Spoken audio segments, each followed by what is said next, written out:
ഒരു പെൺകുട്ടിയെ അവരുടെ അമ്മ കൗൺസിലിങ്ങിന് കൊണ്ടുവന്നു. അവരുടെ മകൾ ഒരു ആൺകുട്ടിയുമായി അടുപ്പത്തിലായിരുന്നു. അമ്മ അവളെ വാക്കുകൊണ്ടും ശാരീരികമായി ശിക്ഷിച്ചു. പെൺകുട്ടി എന്ത് വിശദീകരിച്ചാലും അമ്മ അത് കേൾക്കാൻ തയ്യാറായില്ല. രണ്ടാൾക്കും സ്മൃതി മെഡിറ്റേഷൻ കൗൺസിലിംഗ് ചെയ്തു. അമ്മയുമായുള്ള സെഷനിൽ ആഴമേറിയ ഒരു സത്യം വെളിപ്പെട്ടു. സ്വന്തം അച്ഛൻ അമ്മയെ ആഴത്തിൽ സംശയിക്കുകയും അധിക്ഷേപിക്കുകയും ചെയ്യുന്ന ഒരു വീട്ടിലാണ് അമ്മ വളർന്നത്. ആ മുറിവുകൾ അമ്മയുടെ ഉപബോധ മനസ്സിലും പെരുമാറ്റത്തിലും കടന്നുവന്നു.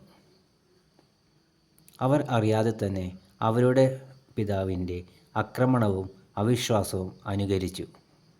പ്രിയ രക്ഷിതാക്കളെ, കുട്ടികൾ രക്ഷിതാക്കൾ ചെയ്യുന്നത് അനുകരിക്കുന്നു. അതുകൊണ്ട് കുട്ടികളുടെ മുന്നിൽ നിങ്ങൾ വഴക്കിടുകയാണെങ്കിൽ അവരുടെ മുന്നിലും പരിഹാരം കാണുക. സംഘർഷ പരിഹാരവും കുട്ടികൾ മാതൃകയാക്കണം. പെൺകുട്ടികൾക്ക് ആൺകുട്ടികളെപ്പോലെ തുല്യ സ്വാതന്ത്ര്യം, ബഹുമാനം, മനസ്സ് തോർക്കാനും അവസരം നൽകണം. കുട്ടികളെ ശിക്ഷിക്കുന്നതിന് മുമ്പ് സ്വന്തം വൈകാരിക ക്ഷേമം കൂടി നിങ്ങൾ അന്വേഷിക്കണം.